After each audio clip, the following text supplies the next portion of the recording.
আজকে আমি মিষ্টি আলু দিয়ে খুবই মজার একটা রেসিপি তৈরি করব। আর আমার মনে হয় এই রেসিপিটা বেশিরভাগ মানুষই জানে না।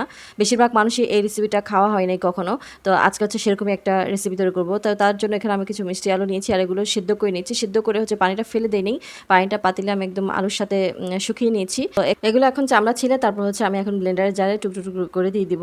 কারণ এগুলো একটু মোটা টাইপের, তো এই কারণে হচ্ছে আমি স্লাইস করে দিয়ে দিচ্ছি। দিয়ে তারপর হচ্ছে পরিমাণ মতো পানি দিয়ে আমি এই আলুগুলো ব্লেন্ডার করে নিব। ব্লেন্ডার করে তারপর হচ্ছে আমি একটা চালনি দিয়ে চেলে নিব। কারণ অনেক সময় দেখা যায় যে মিষ্টি আলুর মধ্যে কেমন যেন সুতার মতো থাকে, রগ রগ থাকে। তো এই কারণে চালনি দিয়ে চাললে একদম পিওর যেই খামিটা সেটা বের হয়ে যাবে। তো আমি হচ্ছে এভাবে করে সবগুলো আলুই ভালোভাবে চেলে নিব। যদিও এটা একটু সময় নিয়ে করতে হয়, তো আমি হচ্ছে সবগুলো এভাবে করে করছি। আর আমি বেশি লিকুইড করি নাই, একটু থকথকেই রেখেছি কারণ রান্নাটা যাতে দ্রুত হয়ে যায়।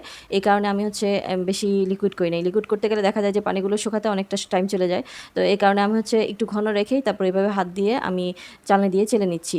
আর একদম পিওর যে একটা মাখনের মতো খামি সেটা বের হয়ে গেছে। তো এখন হচ্ছে আমি ১ লিটার দুধকে একটু জাল দিয়ে রেখেছিলাম, একটু কমিয়ে রেখেছি জাল দিয়ে। তো এখন হচ্ছে সেখানে আমি মিষ্টি আলুগুলো দিয়ে দিয়েছি। আর আমি যে হাঁড়িতে নিয়েছিলাম মনে হয়েছিল সেটাতে হবে, কিন্তু পরে দেখছি সেটা ছোট হয়ে গেছে। তাই আরেকটা হাঁড়িতে আমি ট্রান্সফার করে নিলাম। এরপর হচ্ছে আমি একটু কনডেন্সড মিল্ক দিলাম। আমার এখানে কনডেন্সড মিল্কটা একটু শুকিয়ে গিয়েছিল, তাই একটু পানি দিয়ে লিকুইড করে তারপর হচ্ছে এখানে দিয়ে দিয়েছি। তারপর পরিমাণ মতো আমি চিনি আর হচ্ছে লবণ দিয়েছি। আর দিয়েছি এলাচি, দারচিনি আর তেজপাতা। এখানে চিনির পরিমাণ খুবই কম দিয়েছি। এখানে আধা কাপের চাইতেও মানে আধা কাপের অর্ধেক দিয়েছি আমি চিনি, তাতেই অনেক বেশি মিষ্টি হয়ে গেছে। মিষ্টি আলু সাধারণত এমনিতেই মিষ্টি, সেখানে একটু বুঝে শুনে দিতে হয়। আমার কাছে মনে হয়েছে মিষ্টি না দিলেই চলতো, মানে চিনিটা না দিলেই চলতো, তাতেই মিষ্টি হয়ে যেত পারফেক্টভাবে। তো যাই হোক, যার যা স্বাদ অনুযায়ী হচ্ছে এখানে চিনি অ্যাড করতে হবে। আর সাথে লবণ দিয়েছি, দিয়ে ভালোভাবে এখন মিক্স করে তারপর হচ্ছে এখন আমি দিয়ে দিলাম প্রায় ১ কাপের মতো। আমি এখানে গুঁড়া দুধ দিয়ে এটা চুলায় বসিয়ে তারপর হচ্ছে ভালোভাবে মিশিয়ে নিচ্ছি। ঠান্ডা অবস্থায় মেশালে কিন্তু এটা গুঁড়া দুধটা ভালোভাবে মিশতে চায় না। এই কারণে চুলার উপর বসিয়েই তারপর হচ্ছে আমি এটাকে মিশিয়ে নিয়েছি। এরপর বারবার নাড়াচাড়া করে আমি এটাকে বলক তুলে নিয়েছি। আর এটা কিন্তু অনবরত লাড়তে হবে, নয়তো তলানিতে লেগে যাবে আর একটা পোড়া ভাব চলে আসবে। তো সেটা আসলে মোটেই ভালো হবে না। তো আমি হচ্ছে আজকে মূলত মিষ্টি আলুর পায়েস বানাচ্ছি। আর এর জন্য এখানে এখন আমি ঘন হয়ে গেছে। আর এখন দিয়ে দিচ্ছি এখানে বাদাম আর হচ্ছে কিশমিশ। আর এখন দিচ্ছি একটা সুন্দর ফ্লেভার আসার জন্য কেওড়া জল। কারণ মিষ্টি আলুর এমনিতেই একটা স্মেল থাকে, সেটা চলে যাওয়ার জন্য।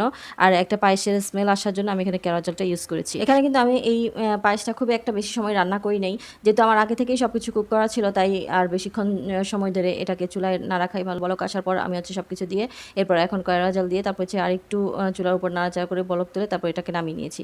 আমার পুরো রান্নাটা করতে প্রায় ১৫ থেকে ২০ মিনিটের মতো সময় লেগেছিল। তো আমি হচ্ছে পরে একটু ঠান্ডা করে আমি এখন বাটিতে তুলে নিচ্ছি।